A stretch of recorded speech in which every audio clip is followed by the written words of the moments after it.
What's up, guys? Welcome to your 10th Android tutorial. No, 11th. My bad. 11th Android tutorial for the new Boston. Again with me, Travis.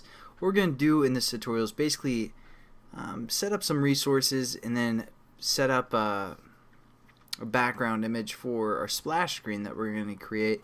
And basically I want you guys to create some sort of background image, and it doesn't have to be perfect like the dimensions. I'm not positive exactly which dimensions you guys will want to use.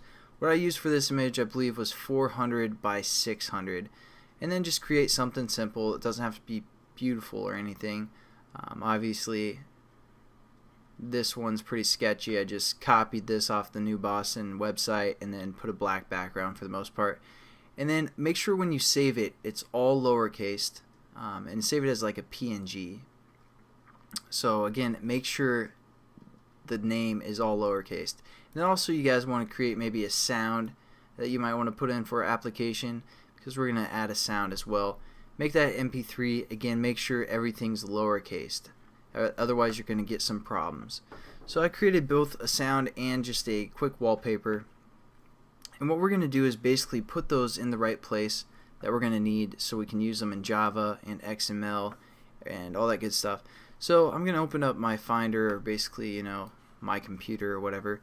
And within here, I saved it again, the project or workspace, under Documents, and I called it the New Boston. And then we set up our project called the New Boston as well. And then we have a resource folder, and here's our drawable. That's where we're going to drag and drop this image into, our drawable high def, or basically high density per inch folder. And that's good. You can do 3 different resolutions if you guys want. I'm lazy, so I'm not going to. The other thing we want to do is do our splash or our sound into our RAR folder. And again, if you guys don't have a RAR folder, you want to set that up. Not too difficult. And there we go. We basically added resources to our project now. And again, you guys might have wanted to just drag and drop them into this actual folder. I believe that won't work. I don't think that will work. You guys actually want to go into where your workspace was located and where your project was set up, and save them there. So there you go. We added resources. If you look, they aren't added yet. What we need to do is go up to Project, Project tab, and go to Clean. That'll kind of clean our project out a little bit, update everything and rebuild it.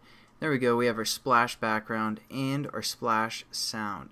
Now what we want to do is set up a new layout that's just going to have this image that we imported as the background for our splash activity. Basically what a splash activity is, it just appears for 5 seconds, tells the people your name, plays a little music, and it's over. So it's not all that important, but we want to make our app too legit to quit, if you know what I'm talking about. So what we're going to do is right click on this layout here, and then go to Other, and then under this Android folder again, we're going to click Android XML to set up a new layout. We hit next, and then we have to label our layout, and we're going to label this splash. And you also have to put .xml, and make sure it has the layout tab. It should, and we're good to go. We're just going to hit finish, and there we go. We have a blank slate to work with. We're just going to do one thing, real simple. Again, we're just going into the code section. We're just going to set up this linear layout, have the background image be that resource we just added. And you guys are probably wondering, what's this match parent? Basically, it's pretty much the same thing as fill parent in this case, so you won't have to worry about it. I mean, we can change that to fill parent if you want. So basically it's going to take up the whole screen, and then we want to use the Android code called background. I wasn't completely positive, but anyways, it's called background.